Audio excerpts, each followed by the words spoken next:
We were just interviewing Motor City Machine Guns, and it was pretty cool, the first interview that they've done together since they got back together. And we were talking about you, obviously. Okay. And Alex Shelley flat out said, greatest tag team, Young Bucks. Wow. Really? Wow. That's exactly what he said. Well, now I have to say the Motor City Machine Guns when you ask me. No, but he was being honest. Well, that's really sweet of him. That's really sweet. That's cool. I would actually rank them very high, though, actually. For sure. Motor City Machine Guns are one of the best in the world. That's why I'm so excited to wrestle them tonight. Yeah. It's been what did we discuss this, 5 or 6 years since the last one? About 6 years. This is special for me. This is not just a normal wrestling show with a normal wrestling match. It's a big one. And you know what? They helped us out throughout our careers, too, that many people don't have a clue about. They actually got us hired for TNA, so that was a big step for our careers, so we owe that to them. And the style that they created, this hybrid, I don't know what you want to call it, lucha libre mixed with technical chain wrestling. High-flying. They were like the first tag team to string along a series of tag team offense. Yeah. And we started doing it too because of them. Mm-hmm. And we started having these matches like it's almost like Cirque du Soleil meets professional wrestling. So it's and then that's what we ran off and continued to do. And we've developed this new style. But it was really, these are the guys that laid down the foundation of our style, what we do today. So. Wow. Your style. You kind of laid it out there interestingly, but you have the Jim Cornettes of the world where you guys battle back and forth. Yeah. Now, as far as we're concerned, we love watching you because you're right. It's athleticism plus it's wrestling. It's a combination of a lot of things and art. Really, it's an art form. Yep. But when the legends of the business, and I mean, you can't knock the hustle with a corny, but at the same time, I love the back and forth.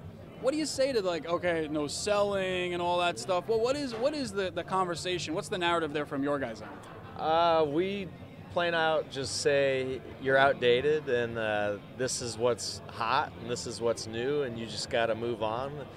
Things from back then don't necessarily work as good now. Some of the stuff is outdated, like I said. I think if you did a chin lock for 10 minutes at a Ring of Honor show, they're chanting, "This is boring." You can't do that type of stuff nowadays. It worked back then, and it was good back then, but now it's different. Fans nowadays, they have shorter attention spans, and they want to be entertained like this, and we try to give that. So. And if you don't, they're gonna do this right away. Exactly. They're gonna be on their phone. Yeah. It's like so. I want to be the guy that has their attention from the time I hit the curtain, the entire time I go back to the curtain. You know what I mean? Like I want to be that match. And like he said, I can't put a guy in a chin lock for 10 minutes straight and keep their attention. It's just not going to happen in 2016. Some cities it might work, but here in Dallas, Texas, that's not going to work tonight. WrestleMania weekend where fans are all across the board, all the world coming in to see us do our thing. Yeah. We got to give them a show tonight. Now, you wouldn't know it from my youthful looks, but I'm an old man. So, for me, doing Busted Open with Doug, you have to evolve. It's not going to be 1985 and 1986. So don't those legends, even though they're legends and they gave their heart and their bodies to this business, don't they kind of lose a little credibility when they don't evolve with the times? I guess they lose a little more credibility with the way they react to it and the way their behaviors, the way they talk about it. If they just downright say, this is wrong, it's not supposed to be this way, they lose credibility because they're less cool now in front of the fans are going, no, you're burying my favorite guy. What are you doing, man? I thought you were cool. Why are you talking crap about my favorite wrestler? There's a way to do it. There's a way to just to present the idea and say, listen, I'm not saying the way they do it now is wrong, but the way I did it back in the day, it was different. Yeah, that's the way to talk about it. You don't just bury it in Jim Cornette's style.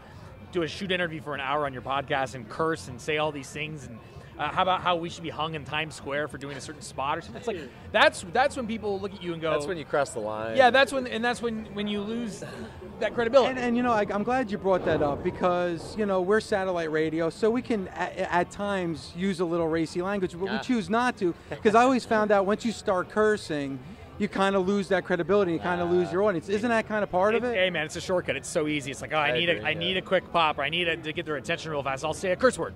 It's so just speak or be articulate. Talk, state your opinion, and state facts why you feel like your opinion is right. You don't have to be a jerk about it. That's all I'm saying. Yep. Matt and Nick Jackson, of course, the Young Bucks. great to have you guys. You guys are tough to get on the phone. You guys are kind of like anti-phone, which I like that. That's good, though. Yeah, I appreciate that. So we got to come to WrestleMania to see the guys. There you go.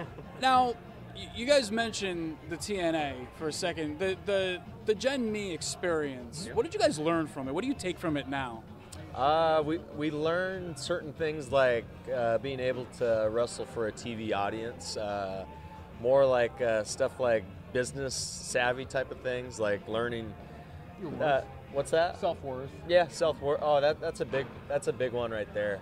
We didn't know what we were worth back then, and once we got on TV and it showcased our talents, we realized, oh my goodness, we've been undercharging ourselves for a decade, undervaluing at ourselves. that point. You know, like how to work with agents, because we had never worked with an agent until we went to TNA. Seeing how politics work. Right. Yeah. I mean, seeing what it's like to be at a building from noon to 12 o'clock at night, and how exhausting and draining it is, or how to travel on a plane East Coast every single week. Like just learning what the like how tough the routine really is. Having a hard schedule, like a full-time schedule. We learned a lot about it. Being on the road for 10 days in a row, doing 8 shows in a row. So we took out a lot of pros from our experience being there, but there's definitely some cons, but like with any type of business, you're going to get that. So we learned a lot from it, though. Yeah. You learn a lot from any experience in life, whether it's bad or good. Yeah.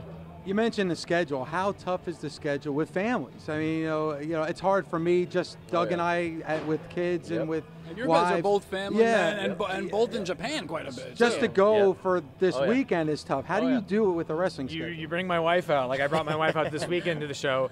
Nick has his family. But you know, unfortunately that doesn't happen often. No, but when it's available, you take it. We were just in Japan 7 days ago. We got home, then came here. Then we go home for 3 days back to Japan. So we're pretty busy, and we don't get to bring our families to Japan often. It's hard to balance the two because you're so busy and you miss your family so much. And when you are home, you're burnt out and you're tired and you're trying to just catch up. So it's tough, man. I never feel energetic. I'm always tired, and I try to be the best father and I try to be the best husband I can. And sometimes I'm just like I feel like I come up short. But you know what? Like I try my best, and it's tough. It's tough. And this is how we're providing those. So this is the way we do it, and we can't have excuses for it. So we just got to have a smile on our face and move on. I'm gonna be tired, but Daddy's gonna take you to the park. Exactly. I might fall asleep on the bench. Kids don't care when you're tired. Just wake Daddy up. Care. Wake them up. Don't walk out of the park, kid. But here's another thing too, which is another reason why we like you guys so much. You chose ROH. Yeah. You know, the deal that you signed, sure, you could do PWG, you could do New Japan, but this is home for you guys. I think that says a lot about both sides. Yeah. We see a lot of growth here.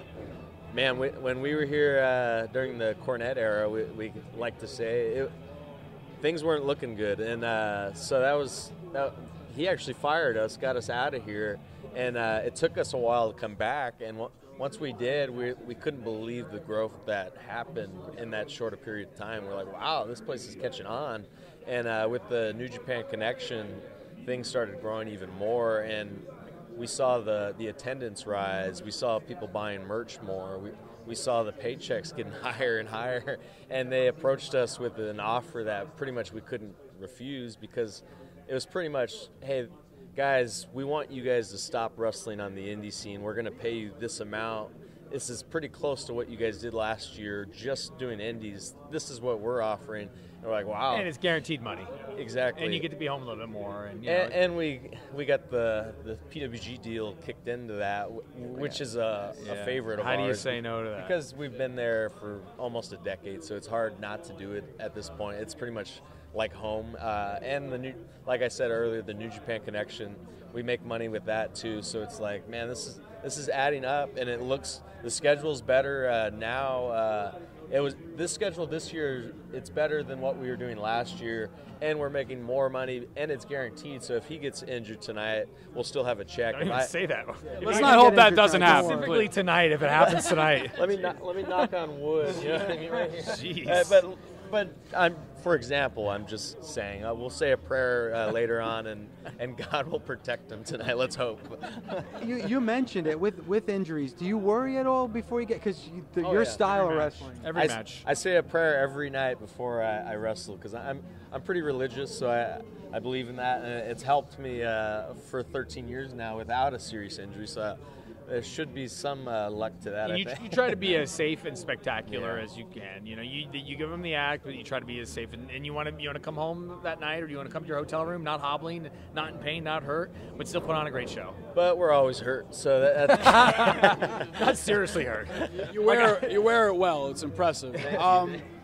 Look, from Anderson to Gallows to Devitt to Styles, you guys really.